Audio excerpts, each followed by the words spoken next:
મારું નામ હાર્દિકભાઈ આહિર છે અને કંડરાઈ ભુજ તાલુકાનું કંડેરાઈ ગામ એની અંદર આ પ્રોજેક્ટ અમે અહીંયા કર્યો છે. તો એની અંદર અમે અલગ અલગ શહેરમાંથી આ ભુજ છે, મુંદ્રા, અંજાર, ગાંધીધામ, તો ત્યાંથી અમે વેસ્ટ નાળિયેર લઈ આવીએ છીએ.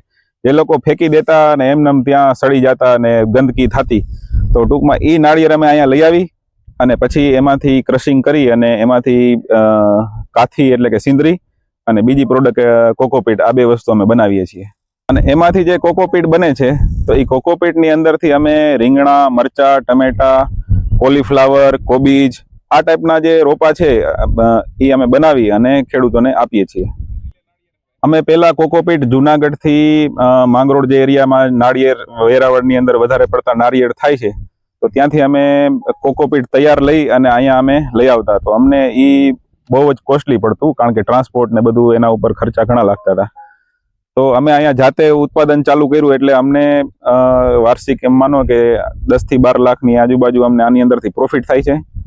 અને અમને આનું જે સપોર્ટ છે પૂરેપૂરો એ જિલ્લા ઉદ્યોગ કેન્દ્ર આપણે ભુજ ત્યાંથી અમને સારો એવો સપોર્ટ મળેલો છે અને એના લીધે અમે આખો પ્રોજેક્ટ બનાવ્યો છે અહીંયા. અમે આજના યુવાધનને અમે એવો સંદેશ આપવા માંગીએ છીએ કે ભલે તમે નોકરી કરતા હોય તો બરોબર છે, પણ નોકરી કરતા જો વિશેષ કાંઈ પણ કમાણી કરવી હોય અને પોતાનામાં જો મેનેજમેન્ટની સ્કિલ હોય તો તમે આ ટાઈપના જે વેસ્ટમાંથી બેસ્ટ જે પ્રોજેક્ટ છે એ તમે ખાલી વિચારો રજૂ કરો અને તમે આ રીતના કોઈ પાસે કરો તો તમને આની અંદર સફળતા મળી શકે. અમને જિલ્લા ઉદ્યોગ કેન્દ્ર તરફથી અમને 23 લાખની લોન મળેલી છે.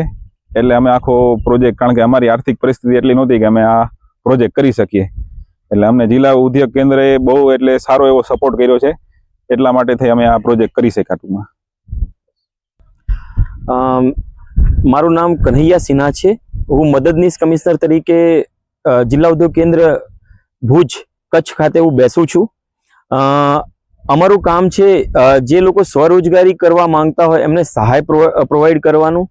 અમારી પાસે જે પણ યોજનાઓ છે એના થકી અમે એમને મદદ કરીએ છીએ. અમારી પાસે જેમ કે રાજ્ય સરકારની વાજપેયી બેન્કેબલ યોજના છે, જેની અંદર જો કોઈ યુવાન રોજગાર કરવા માંગતો હોય તો એને 25 લાખની લોન ભલામણ કરવામાં આવે છે. બેંક એ લોનને આપે છે. પછી અમે એની ઉપર જનરલ કેટેગરી માટે 3,75,000 અને રિઝર્વ કેટેગરી SC/ST માટે 5 લાખ સુધીની સહાય પ્રોવાઈડ કરીએ છીએ. કોન્સેપ્ટ જે તે યુવાનનો હશે અને એમનો કંઈક નવીનતા વાળો જે વિચાર હશે તો અમે એમાં ખાસ દિલચસ્પી લઈને ત્યાં આવીએ છીએ.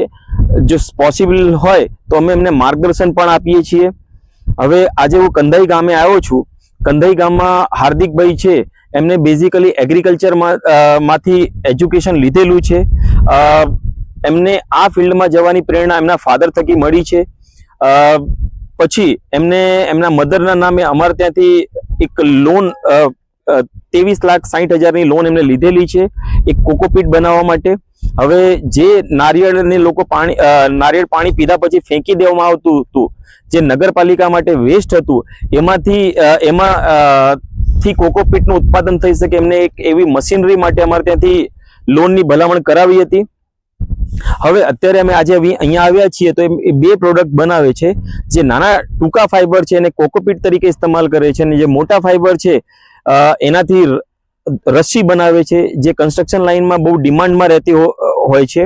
પછી એ કોકોપીટ એ જાતે જ અહીંયા એના રોપામાં ઇસ્તેમાલ કરે છે, જેથી કરીને પહેલા એ કોકોપીટ એ જુનાગઢમાંથી મંગાવતા હતા. જેમ કે આજે અમે અહીંયા જોઈએ છીએ મરચા છે, ટમેટા છે, રીંગણા છે, એ બધા એ રોપા ઉત્પાદન કરીને વેચે છે. બેઝિકલી આપ જોશો તો કોકોપીટ નારિયેલ ઉપાડવાથી જે નારિયેલ એમનું કલેક્ટ કરે છે અલગ અલગ નગરપાલિકાઓથી, એમાં અમુક લોકોને રોજગારી મળી રહી છે. એમનું પ્લાન્ટ અહીંયા ચાલે છે. પ્લાન્ટમાં એમને ખાસા એવા લોકોને રોજગારી મળી છે. પછી એ પ્લાન્ટ થકી અહીંયા જે રોપા ઉત્પાદન કરી રહ્યા છે એ લોકોને મળી રહ્યું છે રોજગારી. બીજું જે આ એમનો જે પ્રોડક્ટ છે એ કોકોપીટના લીધે એમને 50% સુધી સસ્તું કરી આપ્યું છે. જે રોપા પહેલા ₹1.5 પડતું હતું એ હવે 1 રૂપિયાની આસપાસ વેચી રહ્યા છે. એટલે અલ્ટિમેટલી એનું બેનિફિટ ખેડૂતોને પણ મળ્યું છે અને આટલા બધાને રોજગારી મળી છે. અને એમનું જે પ્રોજેક્ટ છે વેસ્ટમાંથી બેસ્ટ તરફ, એટલે એક જે સસ્ટેનેબલ ડેવલપમેન્ટની આ જે વાતો થાય છે એને પણ એ સાર્થક કરે છે. એટલે હું એક રીતે કહીશ કે હાર્દિકભાઈનો પ્રોજેક્ટ એક સમાજને એક નવી દિશા આપી રહ્યો છે. અને હું યુવાનોને પણ અપીલ કરીશ કે તમારી મનમાં આવું કંઈક પણ નવીન કોન્સેપ્ટ હોય તો એના માટે તમે જિલ્લા ઉદ્યોગ કેન્દ્રનો સંપર્ક કરી શકો છો. અમે શક્ય હશે એટલી તમારી મદદ કરીશું.